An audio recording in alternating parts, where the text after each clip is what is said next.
My name is Becca. Welcome to my channel if you are new here, and if not, welcome back. I'm a secular homeschooling mama to 3 small kiddos. Today we're going to chat all about our June review. So this month was really a crazy month for us. If you're not aware, I don't just homeschool, I'm also a registered nurse. And this was my last month on maternity leave. By the time you guys actually saw this, I've actually gone back to work. And so we were trying to fit in as much of summer as we could and really enjoy this last month that I had on leave. So this month we've done in June, we did about 17 days worth of school. And for the most part, that was just reading and math. That's something that I try to make sure that we get done on the days that we do school. Now, I do plan on doing a video in the future because I work on how I kind of structure when we do school and what we get done. But my overall goal is to do 3 to 4 days of school a week. And every time we do school, I try to hit math and reading. And then I try to do history and science 1 day a week. If we do more than that, great. If we don't hit that, that's okay. We make up for it. That's one of the reasons why we do year-round homeschooling, so that we have that flexibility.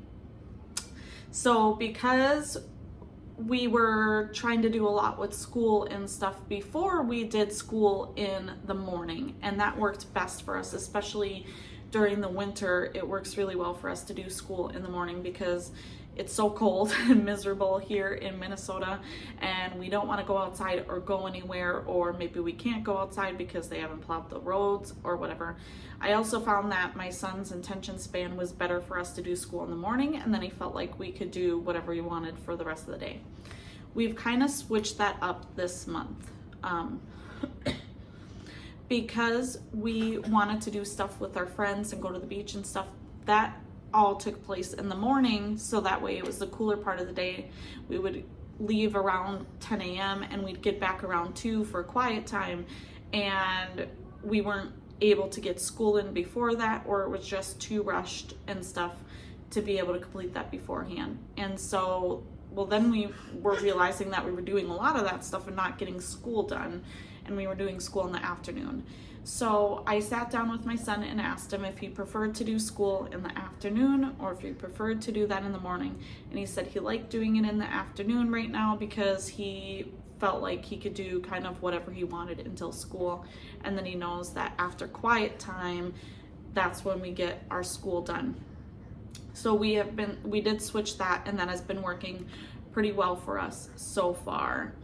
So we've done a lot of beach time. We've done some co-op trips. We went to the fire station with our co-op group, and that was really fun. But we've just been spending tons of time outside.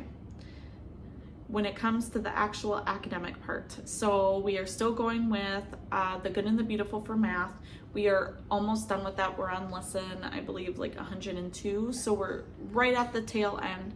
Math is still going great. He is just very math minded. It's really an easy concept for him, so we're just keep rolling with that, and he's doing really well for math.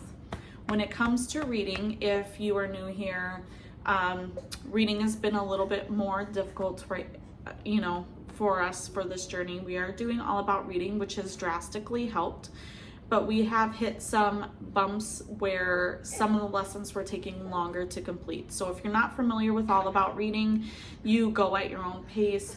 And as soon as you kind of mastered that lesson, that's when you can move on. There were a couple of lessons that took us 5 days to complete, just because all of the stuff that it included in that lesson, and right around the 10-15 minute mark is about where we have to stop when it comes to reading. So what we did start doing is, if reading is just extra difficult at that time, or it's just trickier for him to grasp, or we just need a break from that lesson to kind of recharge, we have been rereading some of the stories in the first reader that we've already completed, and then we are doing a couple pages of Explode the Code to go with that. If you saw my Amazon haul For the next homeschool year, you would know that we did purchase 4 different books for Explode the Code. We weren't planning to start that until fall, but my son found them and saw the games and he really wanted to do it. And it's actually been really nice because Explode the Code goes along really well with All About Reading.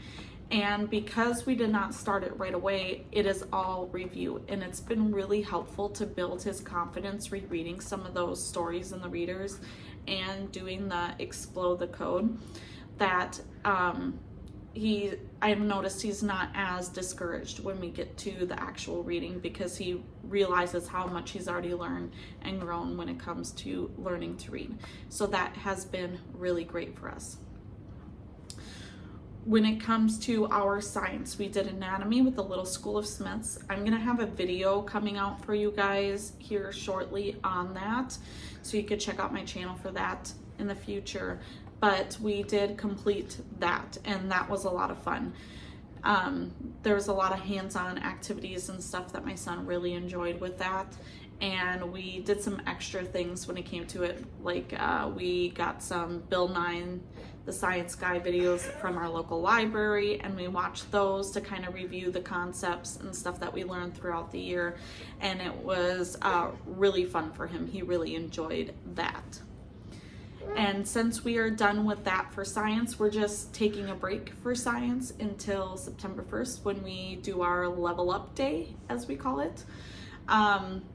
But we do have some experiment kits and stuff like that that we might do until then, or just do more nature walks and stuff in the meantime.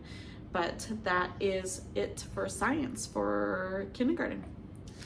And when it comes to our history, we are doing Journey to the New World from Little School of Smiths. I did already do a video review on that curriculum for you guys. I will link that for you.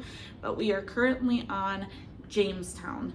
And that has been really fun because there's actually a Jamestown model that you make out of popsicle sticks and pretzels and stuff, and we did just complete that. I think that really helped my son, since he is just about to turn 6, really understand more, because he is a hands-on learner, on what it kind of looked like and the hard work, because I wasn't even aware that when they sent a bunch of people over to Jamestown that there were no carpenters, there were no farmers, and so these people really had to learn what they had to do. But also the Virginia company was requiring a lot of these people to work and cut down trees to send them all the way back to England, which didn't really leave them a whole lot of time to build their own shelters and stuff. And that was really interesting for us to know, and then learn about the winter of 1608 and 1609 and how devastating that was for the settlers there, and as well as for the Native Americans, because there was a drought that year too. So even if they could grow things, their crops did not do well. So that was really interesting, and my son has been enjoying that curriculum as well. Something else that we did this month is my son has finished all of the chapter book series that he is interested in at our library. So we've been trying to kind of figure out what chapter books we should do. Now we do chapter books at night before bed, and we just read 1 to 2 chapters every night. And so if you have any recommendations for a 6-year-old for chapter books that are series, let us know down below, because we're looking for some ideas on that. But what we decided to do is he wanted to read a book and then watch a movie on that book. So we did finish Stuart Little and then watch the movie. I never actually read Stuart Little when I was younger, and so I think some of it would have been better understood if he was a little bit older, because, you know, some of the concepts he didn't really grasp, because it was set back before, like for example, the car. If you've ever watched the movie, it's a remote control car in the movie. Well, in the book, they didn't have remote control cars, so there was a doctor or a dentist who actually created a small automobile that took gas, 5 drops of gas to go in there, and he used the car in search for Margalo, which isn't even in the first movie, it's in the second movie. So there was just a lot of differences that way, but he did really enjoy the discussion of figuring out what was different in the book versus the movie and what was the same and stuff like that, and it did spark a lot of conversations that way, and he did enjoy that. So I think we are going to keep going with that.